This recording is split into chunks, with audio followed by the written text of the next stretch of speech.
అసెంబ్లీలో ఆయన జైల్లో ఉన్నారు, ఆయన పైన 30 కేసులు పెట్టినారు. అయినా కూడా కడుపు మంట సాలలే వీళ్ళకందరికీ. నిన్న తెలుగుదేశం పార్టీ వాళ్ళు ఫీజు రియంబర్స్మెంట్ బకాయిలు ఏమైనారా అంటే సమాధానం లేదు. ఆరోగ్యశ్రీ సేవలు ఎందుకు ఆపేసినారా అంటే సమాధానం లేదు. 99 రూపాయలకే ప్రభుత్వ భూములన్నీ కూడా ఎందుకు ఇచ్చేస్తున్నారంటే సమాధానం లేదు. హోమ్ మినిస్టర్ ఏం మాట్లాడతారు వీటికి సమాధానం అడిగితే తెలుసా?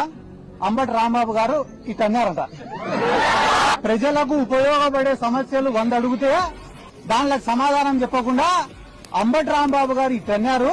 అది దేనికి సంకేతం ఇస్తున్నాడు అంబటి రాంబాబు గారు అని అంటున్నారు. చెయ్యి అయినది గడ్డం అయినది అంటే ఈ రాష్ట్రంలో తెలుగుదేశం వాళ్ళు చేసేది ఏమరా అంటే మంచి సబ్జెక్టును అంతా పక్కకు దొబ్బేసి పనికి మాలినది ఒక్కటి పట్టుకుంటారు.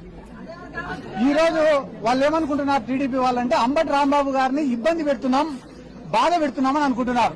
కానీ అంబటి రాంబాబు గారు ఏమనుకుంటున్నారు, నేను వైఎస్ఆర్ కాంగ్రెస్ పార్టీ కోసం పోరాడతానా, అందుకు నేను గర్వపడుతున్నా అనుకుంటున్నాడు. ఆయన అట్లా అనుకునే రోజులు మీరు ఆయనను బాధ పెట్టేది లేదు, ఆయనను పీకేది కూడా లేదని చెప్పి